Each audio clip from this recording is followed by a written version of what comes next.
இன்றைக்கி நம்ம பார்க்க போகிற ரெசிபி இடி சம்மந்தி.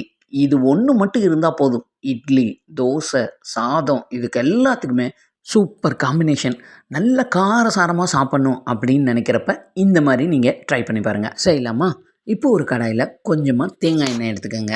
ஆயில் நல்லா காஞ்சதுக்கப்புறமா இதில் ஒரு 5லேருந்து 6 பல் பூண்டு கட் பண்ணி சேர்த்துக்கிறேன். இது கூட ஒரு 3 பச்சை மிளகாயை லைட்டாக கீறிட்டு அதுக்கப்புறம் ஆயிலில் சேர்த்துங்க.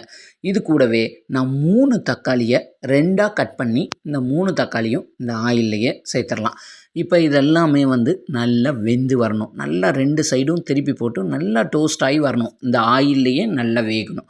வெந்ததுக்கப்புறமா இதில் இருக்க தோலை எல்லாத்தையும் ரிமூவ் பண்ணிவிட்டு ஒரு 1/4 டீஸ்பூன் அளவுக்கு மஞ்சள் தூள், 1/2 டீஸ்பூன் அளவுக்கு காஷ்மீரி மிளகாய் தூள், 10 செகண்ட் இந்த தூளெல்லாம் வதக்கி விடுங்க. அதுக்கப்புறமா 2 டேபிள் ஸ்பூன் அளவுக்கு தண்ணி சேர்த்துங்க.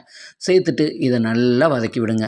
வதக்கி தண்ணியெல்லாம் வற்றிடணும். வற்றினதுக்கப்புறமா கடைசியாக கொஞ்சமாக மல்லி இலை மேலாப்பில் தூவிட்டு ஒரு மேஷர் வச்சு அப்படியே இதில் நல்லா மேஷ் பண்ணி கொடுங்க.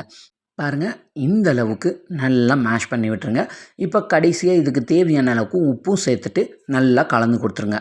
இப்போ இதை ஒரு பவுலுக்கு மாற்றிட்டு இப்போ இது கூட கடைசியாக கொஞ்சமாக ஒரு அரை பெரிய வெங்காயம் பொடியாக சாப் பண்ணிவிட்டு அதை மேலாப்பில் தூவி கொஞ்சமாக மல்லி இலையும் தூவிட்டு இது கூட ஒரு 2லேருந்து 3 டேபிள் ஸ்பூன் அளவுக்கு தேங்காய் எண்ணெய் சேர்த்தணும். தேங்காய் எண்ணெய் சேர்த்து நல்லா மிக்ஸ் பண்ணிடுங்க. சுட சுட தோசை, இட்லி, நல்ல சூடான சோத்தில் இதை போட்டு பிசைஞ்சு ஒரு அப்பளம் மட்டும் வச்சு சாப்பிட்டு பாருங்கள். ஒரு தட்டு சோறு சாப்பிட்றவங்க 2 தட்டு சோறு சாப்பிடுவீங்க. அவ்வளோ டேஸ்ட்டாக இருக்கும். கண்டிப்பாக இந்த ரெசிபியை நீங்களும் ட்ரை பண்ணி பாருங்கள். இந்த வீடியோ பிடிச்சிருந்தா உங்கள் ஃப்ரெண்ட்ஸ் அண்ட் ஃபேமிலிக்கு ஷேர் பண்ணி விடுங்க.